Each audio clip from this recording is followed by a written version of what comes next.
The Magic Detective, starring the world's greatest living magician, Blackstone. He tells you the inside story of the criminal who caught himself. And right after the story, Blackstone will explain tricks that you yourself can perform. Reveal the guarded secrets of the world's greatest living magician.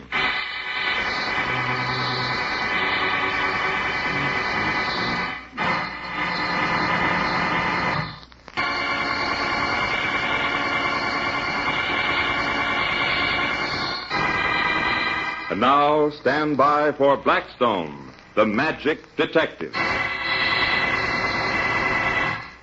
Sit down, Alan. Yes, have this chair. Well, I can only stay a minute, but... Ouch! Well, what under the sun's the matter with you? Why, I got a shot. There's something funny the matter with that chair. I started to sit down, then all of a sudden... jumped right up again, huh? I certainly did. Hey, what's going on around here? Why, nothing, Alan. Nothing at all. You must have been mistaken, Alan. I was not. Guess I know a shock when I feel one. So did Siegfried Arnwald. Smart guy, Siegfried. Who is he? Oh, tell him the story, Blackstone. Late one rainy night, an old man and his wife came to see me. An old man named Professor Jensen. I had heard, of course, of the great scientist, but I'd never met him. I can't tell you what an honor this is, Professor, to have you visit me. Pish tosh, Mr. Blackstone. Not at all. You're one of our greatest men, and... Who is great, yes. You are great, Otto.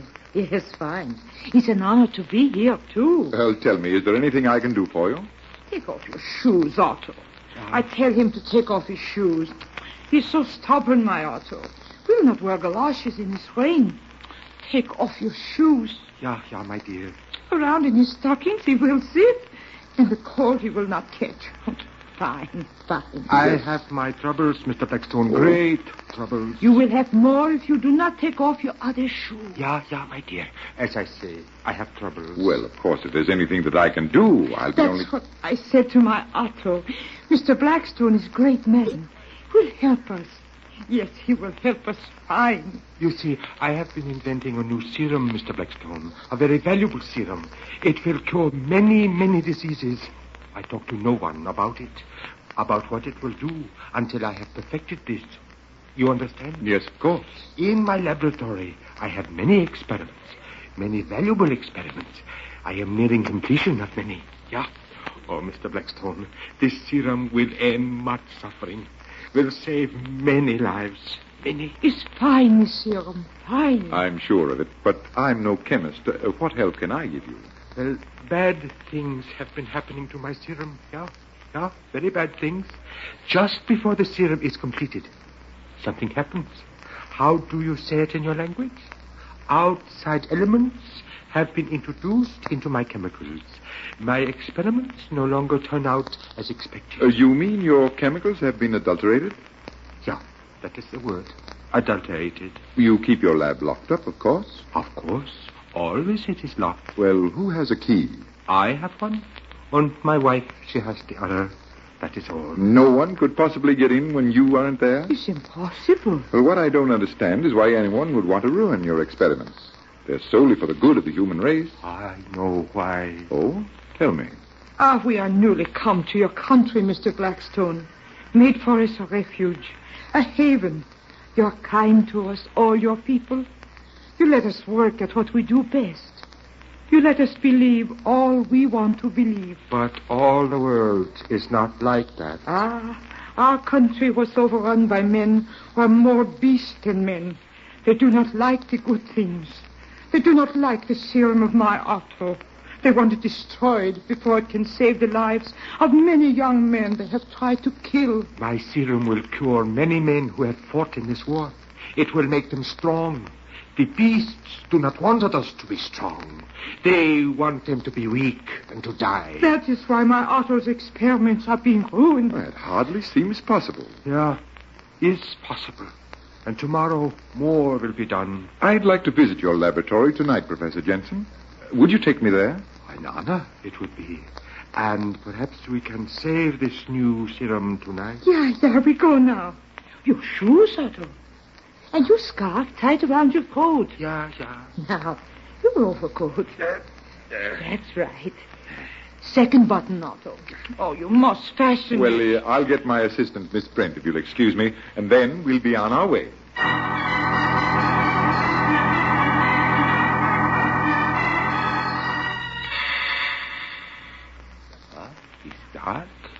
will turn on the lights. Oh, let me carry that suitcase, Blackstone. No thanks, Rhoda. I can manage. We do not come here much at night anymore. My Otto, he's getting old and he needs his sleep. That is why the light is so bad. Over here are my vials of serum. They must be allowed to stay undisturbed for several weeks. This lot is almost done. Yeah. It will be finished tomorrow. Then it will be ready to save lives. Does anyone ever come here but you two? No, except for Siegfried. Well, who is Siegfried? Oh, he is a poor refugee, even as we are. Was in a concentration camp for a long time, and no more can he talk. He's dumb. Well, what does he do? Well, he washes up, he sweeps out, he helps me. Poor Siegfried. He's perfectly trustworthy? Oh, of course, he needs a home. He's just a young boy who has had great misfortune. Someday we hope his speech will return. Does he ever come here alone? Oh, no. Well, is there some place where we can stay for a little while? Somewhere out of sight? Yeah, come into the kitchen over here across the hall. Fine. I'll make you some tea. It will go fine. Fine. Go ahead, Professor, after you. Oh, should I lock this door? No, just shut it behind you. It will lock itself. Oh, it's a metal door. No one could ever break it down. Note the hinges. They are hidden, so the door cannot be lifted from them. Yes. Come on, Blackstone. I'll be with you in a second. There's something I want to do first.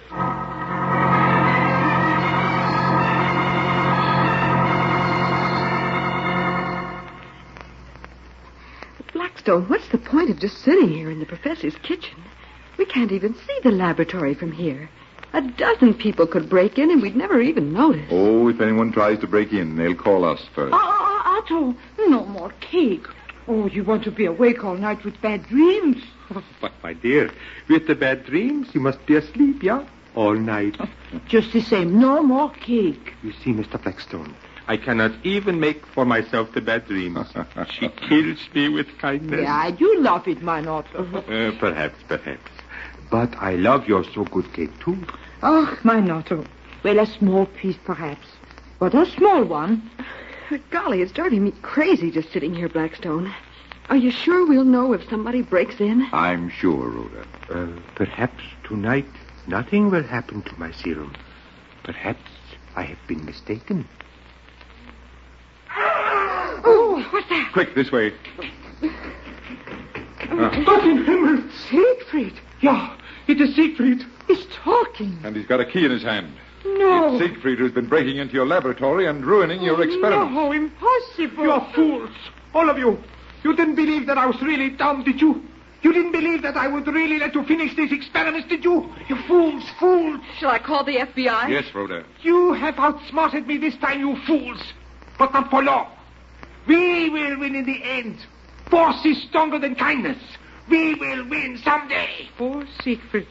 He forgets that kindness is a force also. Poor Siegfried.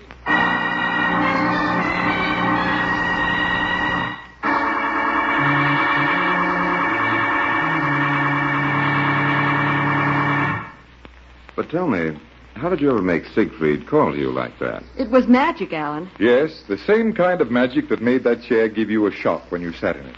The magic of electricity. The same kind of gadget that gives you a shock in the funny house at an amusement park. I attached a spark coil to the inside of the door before I closed it. When Siegfried touched it with a metal key, he couldn't help but scream. And so, another mystery was solved by magic. Yes. Now for a simple but puzzling trick. Do you have a coin, Alan? How large a coin, Blackstone? The smallest you have. All right. Here's a penny. There's nothing smaller than that. Oh, you're wrong, Alan. A dime is smaller than a penny. I'll take that dime. Do I get it back? Of course. Only first I'm going to spin it and let Rhoda call heads or tails. Go right ahead. I'll guess. Only if you try any sleight of hand. No sleight of hand, Rhoda. Now, you see this box of safety matches? Yes. Well, when I spin the coin, I'll slap the matchbox on it so nobody can see how the coin lies or even touch it. Oh, that's fair enough. Go ahead. All right. Now, I'll spin the coin. Now I flatten it with the matchbox. And I'm to guess head or tails? That's right. I say heads. And I lift the matchbox. And heads it is. Well, now let's try again, Rhoda. Can I spin the coin? Certainly. Here goes. And I flatten it with the matchbox. Now, which is it? Heads or tails? I say tails this time. But you're wrong. Well, how do you know? You can't see the coin. Neither can you, Rhoda. Not even when I lift the matchbox. Well, the coin has vanished. It disappeared right from under the matchbox. Say, Blackstone, where is it? Ask Rhoda. She's doing the guessing. Oh, only I can't begin to guess that one. Well, you guess again, Rhoda. And if you give up, I'll tell you where the coin went.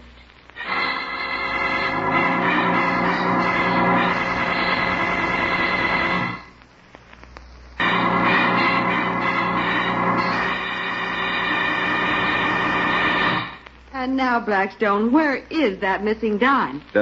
My dime, Blackstone. Remember? Well, here's another to replace it, Alan. And here's another matchbox. This time I'll show you how the trick works. You mean the matchbox has something to do with it? Everything to do with it. First, the matchbox must be empty. Next, we put the drawer in upside down. But why? So there will be only one thickness of wood at the bottom of the matchbox. Now you spin the coin, Rhoda. All right. There it goes. And down comes the matchbox, hard and square. I lift the box. The dime is gone. Only this time I'll show you the bottom of the matchbox. Say, Blackstone, you knocked the coin right through it. Why, I'll say, look at that hole it punched. And that's where the dime went. The first 2 or 3 times, you may merely flatten the coin on the table. But that makes it all the better if the time it finally disappears. Oh, it certainly baffles me. Good. I hope you like that trick, ladies and gentlemen. And until next time, this is Blackstone saying good magic and goodbye.